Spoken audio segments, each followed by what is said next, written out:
This is your EVS teacher शिखा।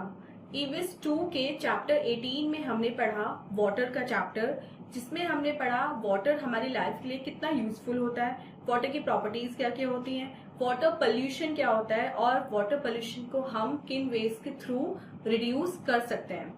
आज के इस वीडियो में हम पढ़ने वाले हैं ईवीएस 2 का chapter number 19, that is the last chapter of your book, जिसका नाम है द वर्ल्ड अराउंड मी। तो जैसे कि चैप्टर के नेम से क्लियर है, इस चैप्टर में हम पढ़ेंगे हमारे आसपास जो संसार है, जिसमें स्काई है, मून है, स्टार्स हैं, इन सब के बारे में। तो चलिए अपनी आज की वीडियो स्टार्ट करते हैं। So this is chapter number 19 and the name of the chapter is the world around me. सबसे पहले इसका ट्यूनअप सेक्शन देखते हैं। ये ट्यूनअप सेक्शन में हमसे क्या करने के लिए बोला गया है, read this piece of advice from the moon. अब मून हमें कुछ एडवाइस दे रहा है, देखते हैं मून हमें क्या एडवाइस दे रहा है। Enjoy your life to its fullest. Be someone to look up to. Don't be afraid of difficulties. Always shine so bright. Honor the changes in life and light up the night. अभी आपने advice सुन ली जो moon हमें दे रहा है। अब आपको क्या करना है, ये जो पोएम है इसकी थीम को डिस्कस करना है। किस पोएम की थीम क्या है, इस पोएम के थ्रू मून हमें क्या एडवाइस देना चाह रहा है। फर्स्ट टॉपिक पढ़ते हैं आज का, heavenly bodies. All the natural objects that we see in the sky are called heavenly bodies. They include the sun, the moon, stars, and all the planets. Planets are the heavenly bodies that revolve around the sun. All these are a part of the universe. Let us learn about these heavenly bodies. जितने भी natural objects हम sky में देखते हैं उनको क्या बोलते हैं, उनको बोलते हैं हेवनली बॉडीज। उनमें कौन कौन से होते हैं, सन होता है, मून होती है, स्टार्स होता है और प्लैनेट। ये चारों चीजें हमारी मिलके हेवनली बॉडीज बनाती हैं। अब प्लैनेट्स क्या होते हैं, प्लैनेट्स वो हेवनली बॉडीज होती हैं जो सन मतलब सूर्य के चारों ओर ऐसे चक्कर लगाते रहते हैं, ठीक है। और ये सब सन, मून, स्टार्स, प्लैनेट, ये सब क्या होते हैं, ये सब हमारे यूनिवर्स का पार्ट होते हैं। तो चलिए आज इस चैप्टर में हम अपनी कुछ हेवनली बॉडीज के बारे में पढ़ते हैं। First is sun. Sun is a huge ball of fire. It gives us heat and light. Sun's heat helps plants to grow, clothes to dry, and formation of clouds. Sun rises in the east and sets in the west. Life is possible on Earth due to the heat of sun. Sun is actually a star which is very huge. It appears bigger than other stars because it is the nearest star to the Earth. अब सन, सूरज, जिसको हम दिन में देखते हैं, वो क्या है, एक ह्यूज बॉल है, बहुत बड़ी बॉल है फायर की, ठीक है। उसमें से आग निकलती है। ये हमें क्या देता है, ये हमें हीट और लाइट देता है। सन की हीट प्लांट को हेल्पफुल होती है ग्रो करने में, कपड़े सूखने में हेल्प करती है और बादलों के यानी फॉर्मेशन ऑफ क्लाउड्स में हेल्प करती है। सन ईस्ट में राइज होता है और शाम को वेस्ट में जाके छिप जाता है। अगर अर्थ पे सन ना होता तो लाइफ पॉसिबल नहीं होती, क्योंकि हमारी डेली एक्टिविटीज सब सन पे ही डिपेंडेंट होती हैं। सन एक्चुअल में एक स्टार है, लेकिन वो बहुत बड़ा स्टार है, ठीक है, और वो हमसे बाकी स्टार्स के मुकाबले में थोड़ा पास है। इसलिए स्टार्स हमें छोटे दिखाई देते हैं, लेकिन सन हमें बड़ा दिखाई देता है, क्योंकि अर्थ के थोड़ा पास है as compare to those twinkling stars. और इसकी जो हीट एंड लाइट है वो हमारी जितनी भी एक्टिविटीज है, जितने भी लिविंग थिंग्स हैं, वो सब अपने सर्वाइवल के लिए कहीं ना कहीं डायरेक्टली या इनडायरेक्टली सन पे डिपेंडेंट होती है। Next is moon. The moon is called the Earth's satellite. It revolves around the Earth in a definite and regular path and takes 291/2 days to travel around the Earth. As the moon moves around the Earth, different portions of its surface receive the sunlight. This causes it to appear to us almost as though the moon changes its shape as the month goes on. We call these changes the phases of the moon. Remember, the moon has no light of its own. It receives light from the sun, which is reflected by its surface. अब next is moon, जिसको बोलते हैं चांद। Moon earth का satellite है, ठीक है। ये अर्थ के चारों तरफ एक डेफिनेट और रेगुलर एक पाथ होता है, उस पर घूमता है और अपना एक चक्कर 29 1/2 डेज में कंप्लीट करता है। जैसे मून सन के चारों तरफ घूमता रहता है तो इसका अलग अलग पोर्शन सनलाइट रिसीव करता है। जो पोर्शन सनलाइट रिसीव करता है वो हमें दिखाई देता है, जबकि जो पोर्शन सनलाइट रिसीव नहीं करता वो हमें दिखाई नहीं देता, वो डार्कनेस में रहता है। इसलिए मून की शेप आपको पूरे मंथ में अलग अलग दिखाई देती है। कभी मून फुल होता है, कभी मून बिल्कुल गायब हो जाता है, कभी वो क्रिसेंट शेप का होता है, ठीक है। तो मून अपनी शेप चेंज करता रहता है। अब ये याद रखने वाली बात है कि मून की खुद की कोई लाइट नहीं होती। जो भी मून हमें चमकता हुआ दिखाई देता है उसके पीछे सनलाइट होती है जो सन उसे देता है। अब देखते हैं मिक्की और मिनी आज हमें हेवनली बॉडीज के बारे में क्या बताने वाले हैं।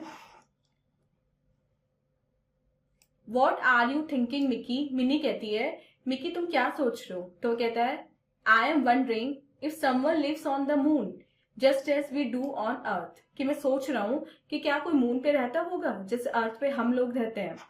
तो मिनी उसको कहती है no one can live on moon as there is no air and water on it which are very important to survive. Minnie बताती है कि मून पे कोई नहीं रहता क्योंकि वहां पे ना तो एयर है और ना ही वाटर है, और ये दोनों ही चीजें हमें चाहिए होती हैं सर्वाइवल के लिए, और दोनों ही चीजें वहां पे नहीं है। मिकी पूछता है are there other things also in the sky which we can not see? कि क्या स्काई में कुछ और ऐसी चीजें हैं जिनको हम देख नहीं सकते? मिनी कहती है यस, हाँ ऐसी बहुत सारी हेवनली बॉडीज हैं जिनको हम देख नहीं सकते। Next is a take a break activity. अब देखते हैं इस टेक अ ब्रेक एक्टिविटी में हमें क्या करना है। Write 2 activities you perform and 2 things you see in the sky. आपको 2 एक्टिविटीज के नाम लिखने हैं जो आप डे टाइम में परफॉर्म करते हैं, और कुछ ऐसे आपको नाम लिखने हैं जो आप नाइट स्काई में दिखते हैं। यहाँ पे वो आपको नेम्स लिखने हैं। नेक्स्ट टॉपिक है स्टार्स, तारे। The tiny twinkling objects that we see in the sky at night are called stars. They too are far off. अब stars क्या होते हैं? छोटे छोटे ट्विंकलिंग ऑब्जेक्ट्स जो हम रात को आकाश में देखते हैं उनको हम स्टार्स बोलते हैं, और स्टार्स भी हमसे बहुत ज्यादा दूर होते हैं। वो काफी बड़े होते हैं लेकिन सिंस वो अर्थ से बहुत ज्यादा दूर है इसलिए वो हमें छोटे छोटे दिखाई देते हैं। Next topic is solar system. The sun and the 8 planets that revolve around the sun are together called the solar system. The sun is in the center of the solar system. तो sun और इसके जो 8 planets हैं 1 2 3 4 5 6 7 8, ये सन के चारों ओर हमेशा चक्कर लगाते रहते हैं, ठीक है। सन और ये 8 planets मिलके हमारा क्या बनाते हैं? हमारा सोलर सिस्टम बनाते हैं, और इस सोलर सिस्टम में सन जो है वो सेंटर में रहता है और यहाँ पे ये सब इसके चारों तरफ ऐसे चक्कर लगाते रहता है। We have an interesting way to learn the names of these planets in the solar system. My very educated mother just served us noodles. अब इन planets के names को लर्न करने का एक बहुत easy and interesting way है। आपको ये लर्न करना है, ये line My very educated mother just served us noodles. So M से बनेगा आपका मरकरी, V से वीनस, E से अर्थ, M से मार्स, J से जुपिटर, S से सैटर्न, U से यूरेनस एंड N जो हाईलाइटेड है इससे नेपच्यून। सो ये आपके 8 के नेम्स हैं प्लैनेट्स के और सीक्वेंस में है। Next topic is earth. Earth is called the blue planet as 3/4 of the earth is covered with water. Large water bodies on this planet are called oceans. There are 5 main oceans on the earth. Large masses of land are called continents. There are 7 continents on the earth. Earth is round like an orange. It is surrounded by a layer of air called atmosphere. It makes life possible on earth. Land, water and atmosphere together form the environment. अर्थ जिसपे हम रहते हैं इसको blue planet कहा जाता है क्योंकि इसका 3/4 जो पार्ट है वो वाटर से घिरा हुआ है। अर्थ पे जो सबसे बड़ी वाटर बॉडीज है, सबसे बड़ी वाटर बॉडीज उनको हम बोलते हैं ओशियंस, ठीक है। ओशियंस कितने हैं अर्थ पे? टोटल 5 ओशियंस हैं। और जो लैंड का बहुत बड़ा पार्ट है उसको हम बोलते हैं कॉन्टिनेंट। और टोटल कॉन्टिनेंट कितने हैं अर्थ पे? 7 कॉन्टिनेंट है। जैसे हम कॉन्टिनेंट में रहते हैं, हम कहाँ रहते हैं, किस कॉन्टिनेंट में? हम एशिया में रहते हैं। इंडिया जो है वो एशिया कॉन्टिनेंट में आता है। अर्थ की जो शेप है वो ऑरेंज टाइप की है, मीन्स कंप्लीटली राउंड नहीं है। ऑरेंज कैसा होता है? ऊपर से थोड़ा ऐसे पिचका हुआ होता है एंड उसकी शेप थोड़ा ओवल होती है। तो अर्थ कंप्लीटली राउंड नहीं है। अर्थ के चारों तरफ एटमॉस्फेयर मतलब एयर की लेयर है जिसको हम बोलते हैं एटमॉस्फेयर, वायुमंडल। ये एटमॉस्फेयर हमारे सर्वाइवल के लिए बहुत ज्यादा इंपॉर्टेंट होता है।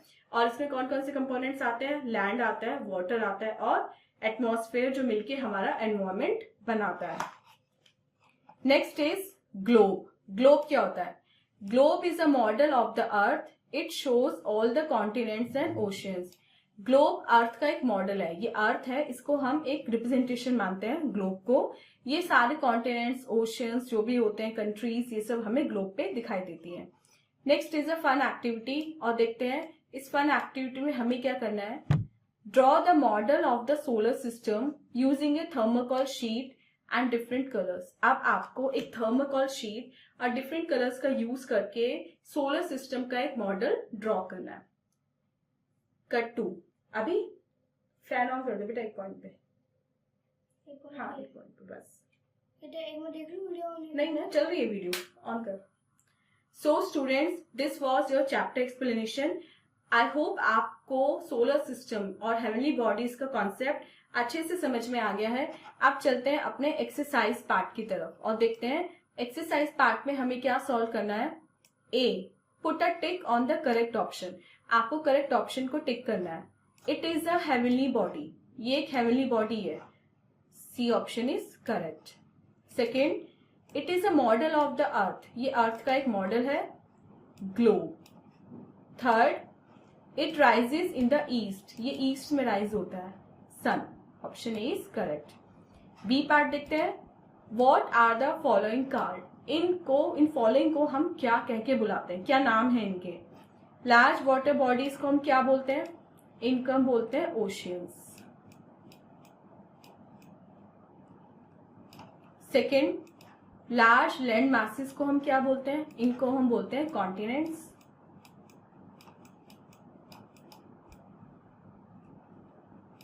Third, sun and the 8 planets, इनको हम बोलते हैं solar system.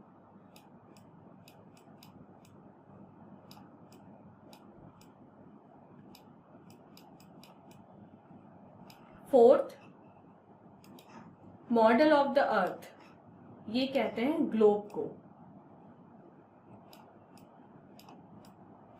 And fifth, the layer of the earth,